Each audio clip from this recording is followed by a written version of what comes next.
We've all been there. Beautiful, crisp, wintry morning, blue skies, roads absolutely clear, no rain or no snow in sight.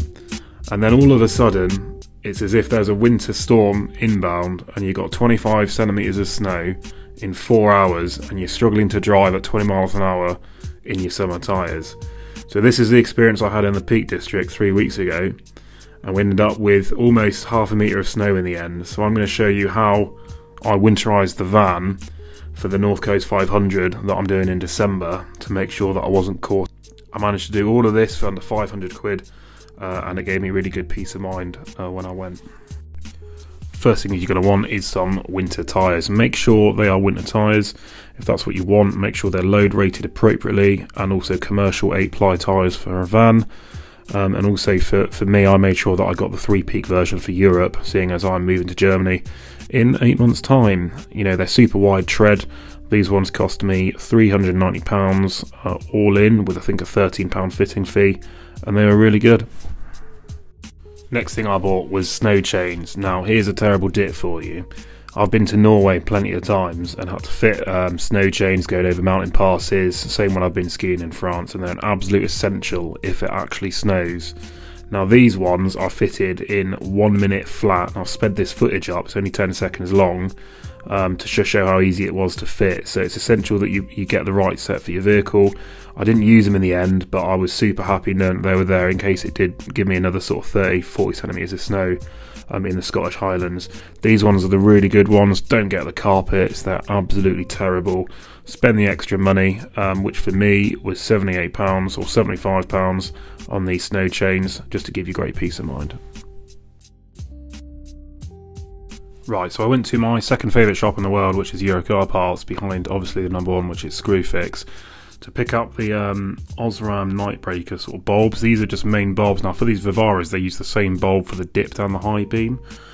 So it's just a simple case of me just road testing both of them to see, you know, what I thought was best, and sort of here's the result for what they've got. So firstly, I just went out and tested the sort of the normal headlights on the sort of normal beam, and then if I flick here just to the high beam, you know, it's what you'd expect really of normal sort of car headlights. Not sort of terrible, not great. And then I fitted the sort of the bulbs, went out again, no real difference on the normal beam that I could see anyway. I thought it was pretty standard.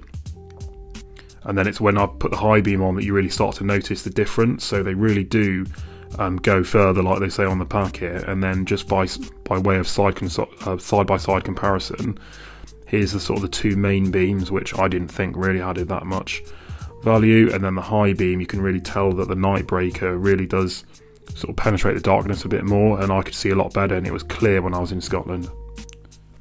Right, last thing that you want in the morning is your engine not getting up to temperature or just freezing over and wrapping. So obviously I went to get an upgrade on the antifreeze, so spent 20 quid on this at Euro Car Parts, and then I'll just run through how I sort of put it in here really before the final sort of cost breakdown.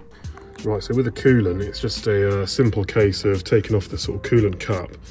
I'm either removing some of the coolant or just sort of topping up with the antifreeze. So I'm just going to pour this in now. I've already looked at the ratios on here, so I'm going to go for the sort of 33% to 67%. You can just about see it there, -20. So all I need to do is drain a little bit of the water, probably about a litre, and then replace it with a litre of this. And then I'll be good, down to -20, which is not what we're going to reach in the United Kingdom. The real last thing that you do want to pack though is loads of tools, and thankfully I have loads of them. So I wanted to just make sure that I was sort of ready, given it was the first long trip that we're having in Scotland where there's literally nothing for like hundreds of miles. So me being me, I put in a 3-ton trolley jack, which actually got used when I went around the North Coast 500, annoyingly frequently. Just to fit the exhaust on my diesel heater, and then I just made sure I got my snow chains, my sort of socket set, spare oil, spare gas, extinguisher, which I managed to fit in, my sort of diagnostics tooling, a load of sockets that I know are common on these sort of vans, and then lastly just check that I've got those weird spanners like 16mm that they never include. But really, sort of to summarise and certainly go through the cost breakdown, it was absolutely essential that I did this, and I felt that all of them added a lot of value when I went around the North Coast 500. Right, so time for the cost breakdown. So tyres obviously £3.90 most expensive. The snow chains are £75 all in. The bulbs were £28, well worth it, and the antifreeze was £20. Now that obviously I took unlimited tools with me, which obviously cost money, and the sort of grand total was £513.